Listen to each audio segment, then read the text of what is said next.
ವೀಕ್ಷಕರೇ, ಜನಾಭಿಪ್ರಾಯ ನಮ್ಮ ಪ್ರಥಮ ಪ್ರಾಶಸ್ತ್ಯ.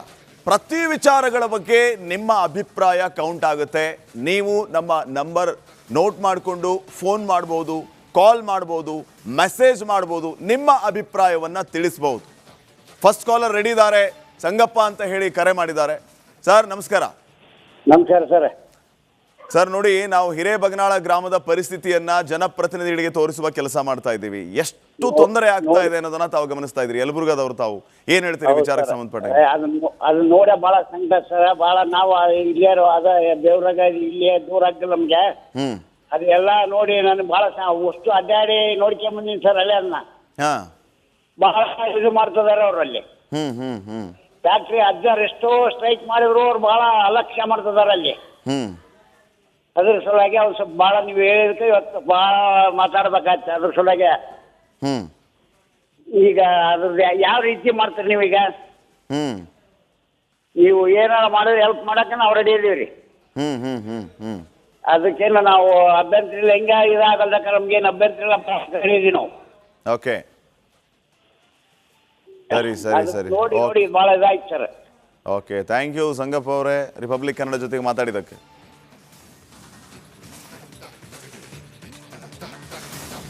ವೀಕ್ಷಕರೇ, ಈ ಗ್ರಾಮದ ಪರಿಸ್ಥಿತಿ ಎಷ್ಟು ಚಿಂತಾಜನಕವಾಗಿದೆ ಅಂದರೆ, ರಂಜಿತ್ ಚಿರಿಯಾರ್ ಖುದ್ದು ಹೋಗಿ ಭೇಟಿ ನೀಡಿದಾಗ ಪುಟ್ಟ ಪುಟ್ಟ ಮಕ್ಕಳ ಆರೋಗ್ಯದ ಮೇಲೂ ಕೂಡ ಈ ಕಾರ್ಖಾನೆಗಳ ಧೂಳು ಕೆಟ್ಟ ಪರಿಣಾಮವನ್ನು ಬೀರ್ತಾ ಇದೆ. ನೆಬುಲೈಸೇಷನ್ ಅನ್ನೋದು ಈ ಗ್ರಾಮದಲ್ಲಿ ಕಾಮನ್. ಇದಿಲ್ಲದೆ ಹೋದರೆ ಉಸಿರಾಡೋದು ಕೂಡ ಕಷ್ಟ ಅನ್ನೋ ಪರಿಸ್ಥಿತಿಯಲ್ಲಿ ಅನೇಕ ಮನೆಯ ಮಕ್ಕಳಿರೋದು. 3-3.5 ವರ್ಷದ ಮಕ್ಕಳು ಸ್ಟ್ರೋಕ್ ಅಂತ ಗಂಭೀರ ಆರೋಗ್ಯ ಸಂಬಂಧಿ ಸಮಸ್ಯೆಗೂ ಕೂಡ ತುತ್ತಾಗ್ಬಿಟ್ಟಿದ್ದಾರೆ. ಆ ಮಕ್ಕಳ ಪರಿಸ್ಥಿತಿ ಹೇಗಿದೆ, ಅವರ ಆರೋಗ್ಯದ ಮೇಲೆ ಯಾವ ರೀತಿ ದುಷ್ಪರಿಣಾಮ ಬೀರ್ತಾ ಇದೆ, ಇದನ್ನು ನನ್ನ ಕಲಿಗೆ ಅಲ್ಲಿಂದಲೇ ನಿಮಗೋಸ್ಕರ ಒಂದು ರಿಪೋರ್ಟ್ ಮೂಲಕ ವಿವರಿಸ್ತಿದ್ದಾರೆ, ಗಮನಿಸಿ. ಕೊಪ್ಪಳ ಜಿಲ್ಲೆಯ ಈ ಕಾರ್ಖಾನೆಗಳಿಂದಾಗಿ ಆದಂಥ ಪರಿಣಾಮ ಒಂದೆರಡಲ್ಲ. ನಾನಾಗಲೇ ಹೇಳಿದೆ, ಕಾರ್ಖಾನೆಗಳಿಂದ ಹೊರಬರುವಂಥ ಆ ಹೊಗೆ, ಕಾರ್ಖಾನೆಗಳ ಮಾಲಿನ್ಯದಿಂದಾಗಿ ಮನೆ ಮನೆಯಲ್ಲೂ ಕೂಡ ಇವತ್ತು ಅನಾರೋಗ್ಯಕ್ಕೆ ತುತ್ತಾಗುತ್ತಿದ್ದಾರೆ ಅಂಥೇಳಿ.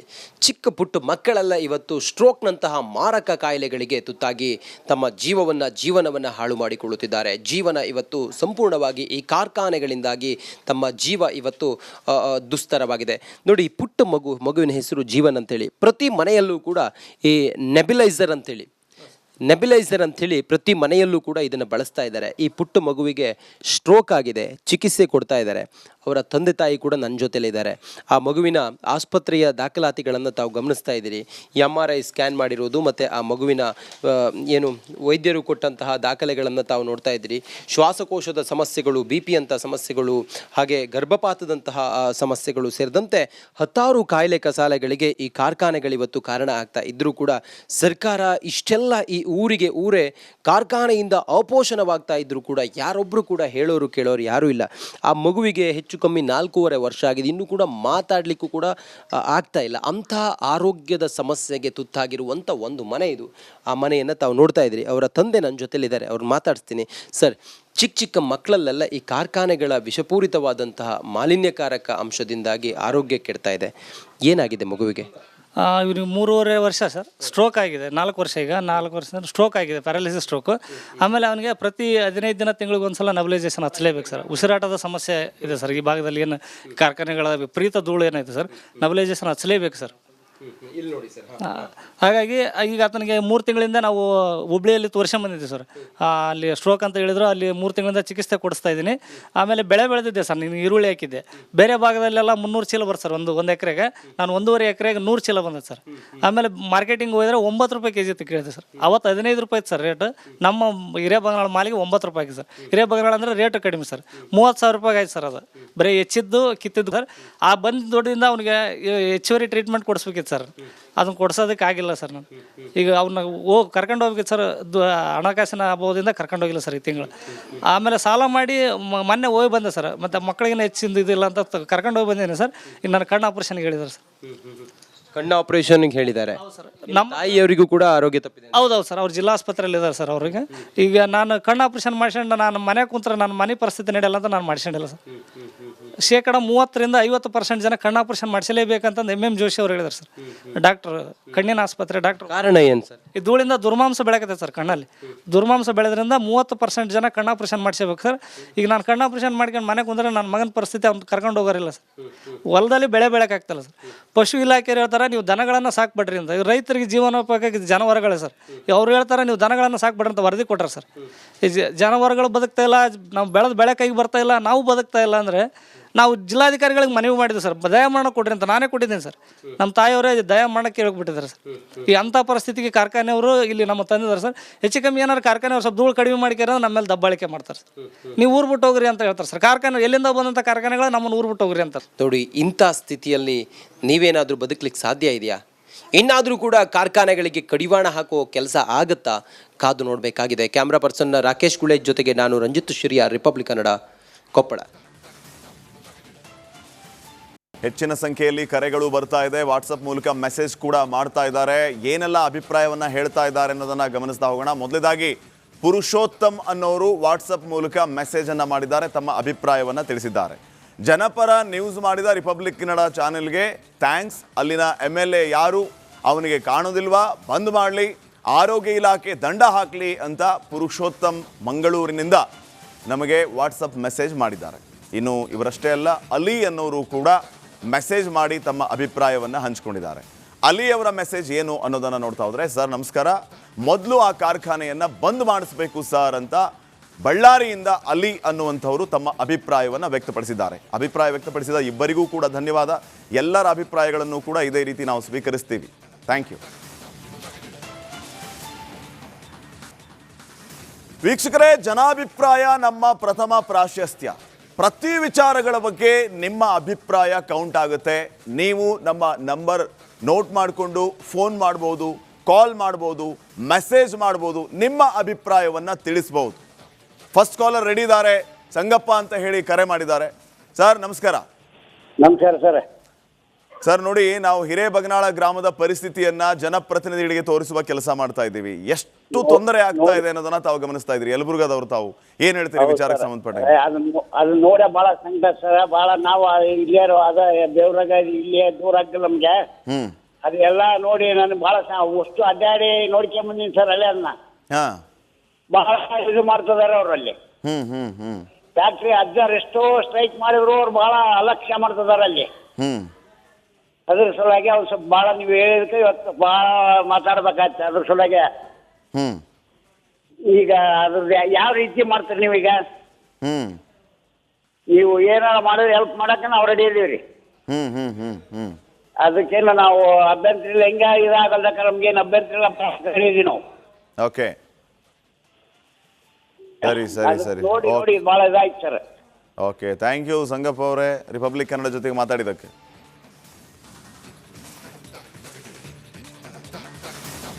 ವೀಕ್ಷಕರೇ, ಈ ಗ್ರಾಮದ ಪರಿಸ್ಥಿತಿ ಎಷ್ಟು ಚಿಂತಾಜನಕವಾಗಿದೆ ಅಂದರೆ, ರಂಜಿತ್ ಚಿರಿಯಾ ಖುದ್ದು ಹೋಗಿ ಭೇಟಿ ನೀಡಿದಾಗ ಪುಟ್ಟ ಪುಟ್ಟ ಮಕ್ಕಳ ಆರೋಗ್ಯದ ಮೇಲೂ ಕೂಡ ಈ ಕಾರ್ಖಾನೆಗಳ ಧೂಳು ಕೆಟ್ಟ ಪರಿಣಾಮವನ್ನು ಬೀರ್ತಾ ಇದೆ. ನೆಬುಲೈಸೇಷನ್ ಅನ್ನೋದು ಈ ಗ್ರಾಮದಲ್ಲಿ ಕಾಮನ್. ಇದಿಲ್ಲದೆ ಹೋದರೆ ಉಸಿರಾಡೋದು ಕೂಡ ಕಷ್ಟ ಅನ್ನೋ ಪರಿಸ್ಥಿತಿಯಲ್ಲಿ ಅನೇಕ ಮನೆಯ ಮಕ್ಕಳಿರೋದು. 3-3.5 ವರ್ಷದ ಮಕ್ಕಳು ಸ್ಟ್ರೋಕ್ ಅಂತ ಗಂಭೀರ ಆರೋಗ್ಯ ಸಂಬಂಧಿ ಸಮಸ್ಯೆಗೂ ಕೂಡ ತುತ್ತಾಗ್ಬಿಟ್ಟಿದ್ದಾರೆ. ಆ ಮಕ್ಕಳ ಪರಿಸ್ಥಿತಿ ಹೇಗಿದೆ, ಅವರ ಆರೋಗ್ಯದ ಮೇಲೆ ಯಾವ ರೀತಿ ದುಷ್ಪರಿಣಾಮ ಬೀರ್ತಾ ಇದೆ, ಇದನ್ನು ನನ್ನ ಕಲಿಗೆ ಅಲ್ಲಿಂದಲೇ ನಿಮಗೋಸ್ಕರ ಒಂದು ರಿಪೋರ್ಟ್ ಮೂಲಕ ವಿವರಿಸ್ತಿದ್ದಾರೆ, ಗಮನಿಸಿ. ಕೊಪ್ಪಳ ಜಿಲ್ಲೆಯ ಈ ಕಾರ್ಖಾನೆಗಳಿಂದಾಗಿ ಆದಂಥ ಪರಿಣಾಮ ಒಂದೆರಡಲ್ಲ. ನಾನಾಗಲೇ ಹೇಳಿದೆ, ಕಾರ್ಖಾನೆಗಳಿಂದ ಹೊರಬರುವಂಥ ಆ ಹೊಗೆ, ಕಾರ್ಖಾನೆಗಳ ಮಾಲಿನ್ಯದಿಂದಾಗಿ ಮನೆ ಮನೆಯಲ್ಲೂ ಕೂಡ ಇವತ್ತು ಅನಾರೋಗ್ಯಕ್ಕೆ ತುತ್ತಾಗುತ್ತಿದ್ದಾರೆ ಅಂಥೇಳಿ. ಚಿಕ್ಕ ಪುಟ್ಟ ಮಕ್ಕಳೆಲ್ಲ ಇವತ್ತು ಸ್ಟ್ರೋಕ್ನಂತಹ ಮಾರಕ ಕಾಯಿಲೆಗಳಿಗೆ ತುತ್ತಾಗಿ ತಮ್ಮ ಜೀವನವನ್ನು ಹಾಳು ಮಾಡಿಕೊಳ್ಳುತ್ತಿದ್ದಾರೆ. ಜೀವನ ಇವತ್ತು ಸಂಪೂರ್ಣವಾಗಿ ಈ ಕಾರ್ಖಾನೆಗಳಿಂದಾಗಿ ತಮ್ಮ ಜೀವ ಇವತ್ತು ದುಸ್ತರವಾಗಿದೆ. ನೋಡಿ, ಪುಟ್ಟ ಮಗುವಿನ ಹೆಸರು ಜೀವನ್ ಅಂತೇಳಿ. ಪ್ರತಿ ಮನೆಯಲ್ಲೂ ಕೂಡ ಈ ನೆಬ್ಯುಲೈಸರ್ ಅಂತೇಳಿ ನೆಬಿಲೈಸರ್ ಅಂಥೇಳಿ ಪ್ರತಿ ಮನೆಯಲ್ಲೂ ಕೂಡ ಇದನ್ನು ಬಳಸ್ತಾ ಇದ್ದಾರೆ. ಈ ಪುಟ್ಟ ಮಗುವಿಗೆ ಸ್ಟ್ರೋಕ್ ಆಗಿದೆ, ಚಿಕಿತ್ಸೆ ಕೊಡ್ತಾ ಇದ್ದಾರೆ. ಅವರ ತಂದೆ ತಾಯಿ ಕೂಡ ನನ್ನ ಜೊತೆಲಿದ್ದಾರೆ. ಆ ಮಗುವಿನ ಆಸ್ಪತ್ರೆಯ ದಾಖಲಾತಿಗಳನ್ನು ತಾವು ಗಮನಿಸ್ತಾ ಇದ್ದೀರಿ. MRI ಸ್ಕ್ಯಾನ್ ಮಾಡಿರೋದು ಮತ್ತು ಆ ಮಗುವಿನ ಏನು ವೈದ್ಯರು ಕೊಟ್ಟಂತಹ ದಾಖಲೆಗಳನ್ನು ತಾವು ನೋಡ್ತಾ ಇದ್ದೀರಿ. ಶ್ವಾಸಕೋಶದ ಸಮಸ್ಯೆಗಳು, BP ಅಂತ ಸಮಸ್ಯೆಗಳು, ಹಾಗೆ ಗರ್ಭಪಾತದಂತಹ ಸಮಸ್ಯೆಗಳು ಸೇರಿದಂತೆ ಹತ್ತಾರು ಕಾಯಿಲೆ ಕಸಾಲೆಗಳಿಗೆ ಈ ಕಾರ್ಖಾನೆಗಳಿವತ್ತು ಕಾರಣ ಆಗ್ತಾ ಇದ್ದರೂ ಕೂಡ ಸರ್ಕಾರ ಇಷ್ಟೆಲ್ಲ ಈ ಊರೇ ಕಾರ್ಖಾನೆಯಿಂದ ಅಪೋಷಣವಾಗ್ತಾ ಇದ್ದರೂ ಕೂಡ ಯಾರೊಬ್ಬರು ಕೂಡ ಹೇಳೋರು ಕೇಳೋರು ಯಾರೂ ಇಲ್ಲ. ಆ ಮಗುವಿಗೆ ಹೆಚ್ಚು ಕಮ್ಮಿ 4.5 ವರ್ಷ ಆಗಿದೆ, ಇನ್ನೂ ಕೂಡ ಮಾತಾಡಲಿಕ್ಕೂ ಕೂಡ ಆಗ್ತಾ ಇಲ್ಲ. ಅಂತಹ ಆರೋಗ್ಯದ ಸಮಸ್ಯೆಗೆ ತುತ್ತಾಗಿರುವಂಥ ಒಂದು ಮನೆ ಇದು. ಆ ಮನೆಯನ್ನು ತಾವು ನೋಡ್ತಾ ಇದ್ದೀರಿ. ಅವರ ತಂದೆ ನನ್ನ ಜೊತೆಲಿದ್ದಾರೆ, ಅವ್ರು ಮಾತಾಡ್ತೀನಿ. ಸರ್, ಚಿಕ್ಕ ಮಕ್ಕಳಲ್ಲೆಲ್ಲ ಈ ಕಾರ್ಖಾನೆಗಳ ವಿಷಪೂರಿತವಾದಂತಹ ಮಾಲಿನ್ಯಕಾರಕ ಅಂಶದಿಂದಾಗಿ ಆರೋಗ್ಯ ಕೆಡ್ತಾ ಇದೆ. ಏನಾಗಿದೆ ಮಗುವಿಗೆ? ಇವ್ರಿಗೆ 3.5 ವರ್ಷ ಸರ್, ಸ್ಟ್ರೋಕ್ ಆಗಿದೆ. 4 ವರ್ಷ, ಈಗ 4 ವರ್ಷ ಸ್ಟ್ರೋಕ್ ಆಗಿದೆ, ಪ್ಯಾರಾಲಿಸಿಸ್ ಸ್ಟ್ರೋಕು. ಆಮೇಲೆ ಅವನಿಗೆ ಪ್ರತಿ 15 ದಿನ ತಿಂಗಳಿಗೆ ಒಂದ್ಸಲ ನೆಬಲೈಸೇಷನ್ ಹಚ್ಚಲೇಬೇಕು ಸರ್. ಉಸಿರಾಟದ ಸಮಸ್ಯೆ ಇದೆ ಸರ್ ಈ ಭಾಗದಲ್ಲಿ. ಏನು ಕಾರ್ಖಾನೆಗಳ ವಿಪರೀತ ಧೂಳು ಏನೈತೆ ಸರ್, ನೆಬಲೈಸೇಷನ್ ಹಚ್ಚಲೇಬೇಕು ಸರ್. ಇಲ್ಲಿ ನೋಡಿ ಸರ್. ಹಾಗಾಗಿ ಈಗ ಆತನಿಗೆ 3 ತಿಂಗಳಿಂದ ನಾವು ಹುಬ್ಳಿಯಲ್ಲಿ ತೋರಿಸ್ಕೊಂಬಂದಿದ್ದೀವಿ ಸರ್. ಅಲ್ಲಿ ಸ್ಟ್ರೋಕ್ ಅಂತ ಹೇಳಿದ್ರು, ಅಲ್ಲಿ 3 ತಿಂಗಳಿಂದ ಚಿಕಿತ್ಸೆ ಕೊಡಿಸ್ತಾ ಇದ್ದೀನಿ. ಆಮೇಲೆ ಬೆಳೆ ಬೆಳೆದಿದ್ದೆ ಸರ್, ನೀನು ಈರುಳ್ಳಿ ಹಾಕಿದ್ದೆ. ಬೇರೆ ಭಾಗದಲ್ಲೆಲ್ಲ 300 ಚೀಲ ಬರುತ್ತೆ ಸರ್ ಒಂದು ಎಕರೆಗೆ. ನಾನು 1.5 ಎಕರೆಗೆ 100 ಚೀಲ ಬಂದಿದೆ ಸರ್. ಆಮೇಲೆ ಮಾರ್ಕೆಟಿಂಗ್ ಹೋದರೆ 9 ರೂಪಾಯಿ ಕೆಜಿ ಕೇಳಿದೆ ಸರ್. ಅವತ್ತು 15 ರೂಪಾಯಿ ಇತ್ತು ಸರ್ ರೇಟ್. ನಮ್ಮ ಹಿರೇಬಂಗಾಳ ಮಾಲಿಗೆ 9 ರೂಪಾಯಿ ಆಗಿದೆ ಸರ್. ಹಿರೇಬಂಗಾಳ ಅಂದರೆ ರೇಟ್ ಕಡಿಮೆ ಸರ್, 30,000 ರೂಪಾಯಿ ಆಯ್ತು ಸರ್. ಅದು ಬರೀ ಹೆಚ್ಚಿದ್ದು ಕಿತ್ತಿದ್ದು ಸರ್. ಆ ಬಂದ ದೊಡ್ಡದಿಂದ ಅವನಿಗೆ ಹೆಚ್ಚುವರಿ ಟ್ರೀಟ್ಮೆಂಟ್ ಕೊಡಿಸ್ಬೇಕಿತ್ತು ಸರ್. ಅದನ್ನು ಕೊಡ್ಸೋದಕ್ಕೆ ಆಗಿಲ್ಲ ಸರ್. ನಾನು ಈಗ ಅವ್ನ ಕರ್ಕೊಂಡು ಹೋಗ್ಬೇಕಿತ್ತು ಸರ್. ಹಣಕಾಸಿನ ಅಭಾವದಿಂದ ಕರ್ಕೊಂಡು ಹೋಗಿಲ್ಲ ಸರ್ ಈ ತಿಂಗಳು. ಆಮೇಲೆ ಸಾಲ ಮಾಡಿ ಮೊನ್ನೆ ಹೋಗಿ ಬಂದೆ ಸರ್. ಮತ್ತು ಮಕ್ಕಳಿಗೆ ಹೆಚ್ಚಿಂದು ಇದಿಲ್ಲ ಅಂತ ಕರ್ಕೊಂಡು ಹೋಗಿ ಬಂದಿದ್ದೀನಿ ಸರ್. ಈಗ ನನ್ನ ಕಣ್ಣು ಆಪ್ರೇಷನ್ಗೆ ಹೇಳಿದ್ದಾರೆ ಸರ್. ಕಣ್ಣು ಆಪರೇಷನ್ಗೆ ಹೇಳಿದ್ದಾರೆ. ನಮ್ಮ ತಾಯಿಯವರಿಗೂ ಕೂಡ ಆರೋಗ್ಯ ತಪ್ಪಿದೆ. ಹೌದೌದು ಸರ್, ಅವ್ರು ಜಿಲ್ಲಾ ಆಸ್ಪತ್ರೆಯಲ್ಲಿ ಇದ್ದಾರೆ ಸರ್. ಅವ್ರಿಗೆ ಈಗ ನಾನು ಕಣ್ಣು ಆಪ್ರೇಷನ್ ಮಾಡ್ಕೊಂಡು ನಾನು ಮನೆ ಕುಂತ್ರೆ ನನ್ನ ಮನೆ ಪರಿಸ್ಥಿತಿ ನಡೆಯಲ್ಲ ಅಂತ ನಾನು ಮಾಡ್ಕೊಂಡಿಲ್ಲ ಸರ್. 30-50% ಜನ ಕಣ್ಣು ಆಪರೇಷನ್ ಮಾಡಿಸಲೇಬೇಕಂತಂದು MM ಜೋಶಿ ಅವ್ರು ಹೇಳಿದ್ದಾರೆ ಸರ್, ಡಾಕ್ಟರ್, ಕಣ್ಣಿನ ಆಸ್ಪತ್ರೆ ಡಾಕ್ಟರ್. ಕಾರಣ ಏನು ಸರ್? ಈ ಧೂಳಿಂದ ದುರ್ಮಾಂಸ ಬೆಳಕತ್ತೆ ಸರ್ ಕಣ್ಣಲ್ಲಿ. ದುರ್ಮಾಂಸ ಬೆಳೆದ್ರಿಂದ 30% ಜನ ಕಣ್ಣು ಆಪರೇಷನ್ ಮಾಡಿಸಬೇಕು ಸರ್. ಈಗ ನಾನು ಕಣ್ಣು ಆಪರೇಷನ್ ಮಾಡ್ಕೊಂಡು ಮನೆ ಕುಂದ್ರೆ ನನ್ನ ಮಗನ ಪರಿಸ್ಥಿತಿ ಅವ್ನು ಕರ್ಕೊಂಡು ಹೋಗೋರಿಲ್ಲ ಸರ್. ಹೊಲದಲ್ಲಿ ಬೆಳೆ ಬೆಳಕಾಗ್ತಲ್ಲ ಸರ್. ಪಶು ಇಲಾಖೆಯವ್ರು ಹೇಳ್ತಾರೆ ನೀವು ದನಗಳನ್ನು ಸಾಕ್ಬೇಡ್ರಿ ಅಂತ. ರೈತರಿಗೆ ಜೀವನೋಪಾಯಕ್ಕೆ ಜಾನುವಾರುಗಳೇ ಸರ್. ಅವ್ರು ಹೇಳ್ತಾರೆ ನೀವು ದನಗಳನ್ನು ಸಾಕ್ಬೇಡ್ರಿ ಅಂತ ವರದಿ ಕೊಟ್ಟಾರೆ ಸರ್.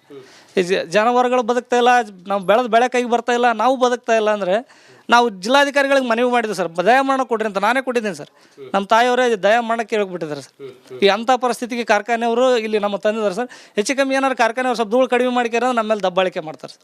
ನೀವು ಊರು ಬಿಟ್ಟು ಹೋಗ್ರಿ ಅಂತ ಹೇಳ್ತಾರೆ ಸರ್. ಕಾರ್ಖಾನೆ ಎಲ್ಲಿಂದ ಬಂದಂಥ ಕಾರ್ಖಾನೆಗಳು ನಮ್ಮನ್ನು ಊರು ಬಿಟ್ಟು ಹೋಗ್ರಿ ಅಂತಾರೆ. ನೋಡಿ, ಇಂಥ ಸ್ಥಿತಿಯಲ್ಲಿ ನೀವೇನಾದರೂ ಬದುಕಲಿಕ್ಕೆ ಸಾಧ್ಯ ಇದೆಯಾ? ಇನ್ನಾದರೂ ಕೂಡ ಕಾರ್ಖಾನೆಗಳಿಗೆ ಕಡಿವಾಣ ಹಾಕೋ ಕೆಲಸ ಆಗುತ್ತಾ? ಕಾದು ನೋಡಬೇಕಾಗಿದೆ. ಕ್ಯಾಮ್ರಾ ಪರ್ಸನ್ ರಾಕೇಶ್ ಗುಳೇಜ್ ಜೊತೆಗೆ ನಾನು ರಂಜಿತ್ ಶಿರಿಯಾ, ರಿಪಬ್ಲಿಕ್ ಕನ್ನಡ, ಕೊಪ್ಪಳ. ಹೆಚ್ಚಿನ ಸಂಖ್ಯೆಯಲ್ಲಿ ಕರೆಗಳು ಬರ್ತಾ ಇದೆ, ವಾಟ್ಸಪ್ ಮೂಲಕ ಮೆಸೇಜ್ ಕೂಡ ಮಾಡ್ತಾ ಇದ್ದಾರೆ. ಏನೆಲ್ಲ ಅಭಿಪ್ರಾಯವನ್ನ ಹೇಳ್ತಾ ಇದ್ದಾರೆ ಅನ್ನೋದನ್ನ ಗಮನಿಸ್ತಾ ಹೋಗೋಣ. ಮೊದಲನೇದಾಗಿ ಪುರುಷೋತ್ತಮ್ ಅನ್ನೋರು ವಾಟ್ಸಪ್ ಮೂಲಕ ಮೆಸೇಜ್ ಅನ್ನ ಮಾಡಿದ್ದಾರೆ, ತಮ್ಮ ಅಭಿಪ್ರಾಯವನ್ನ ತಿಳಿಸಿದ್ದಾರೆ. ಜನಪರ ನ್ಯೂಸ್ ಮಾಡಿದ ರಿಪಬ್ಲಿಕ್ ಕನ್ನಡ ಚಾನೆಲ್ಗೆ ಥ್ಯಾಂಕ್ಸ್. ಅಲ್ಲಿನ MLA ಯಾರು ಅವನಿಗೆ ಕಾಣೋದಿಲ್ವಾ, ಬಂದ್ ಮಾಡಲಿ, ಆರೋಗ್ಯ ಇಲಾಖೆ ದಂಡ ಹಾಕಲಿ ಅಂತ ಪುರುಷೋತ್ತಮ್ ಮಂಗಳೂರಿನಿಂದ ನಮಗೆ ವಾಟ್ಸಪ್ ಮೆಸೇಜ್ ಮಾಡಿದ್ದಾರೆ. ಇನ್ನು ಇವರಷ್ಟೇ ಅಲ್ಲ, ಅಲಿ ಅನ್ನೋರು ಕೂಡ ಮೆಸೇಜ್ ಮಾಡಿ ತಮ್ಮ ಅಭಿಪ್ರಾಯವನ್ನು ಹಂಚಿಕೊಂಡಿದ್ದಾರೆ. ಅಲಿ ಅವರ ಮೆಸೇಜ್ ಏನು ಅನ್ನೋದನ್ನು ನೋಡ್ತಾ ಹೋದರೆ, ಸರ್ ನಮಸ್ಕಾರ, ಮೊದಲು ಆ ಕಾರ್ಖಾನೆಯನ್ನು ಬಂದ್ ಮಾಡಿಸ್ಬೇಕು ಸರ್ ಅಂತ ಬಳ್ಳಾರಿಯಿಂದ ಅಲಿ ಅನ್ನುವಂಥವರು ತಮ್ಮ ಅಭಿಪ್ರಾಯವನ್ನು ವ್ಯಕ್ತಪಡಿಸಿದ್ದಾರೆ. ಅಭಿಪ್ರಾಯ ವ್ಯಕ್ತಪಡಿಸಿದ ಇಬ್ಬರಿಗೂ ಕೂಡ ಧನ್ಯವಾದ. ಎಲ್ಲರ ಅಭಿಪ್ರಾಯಗಳನ್ನು ಕೂಡ ಇದೇ ರೀತಿ ನಾವು ಸ್ವೀಕರಿಸ್ತೀವಿ. Thank you.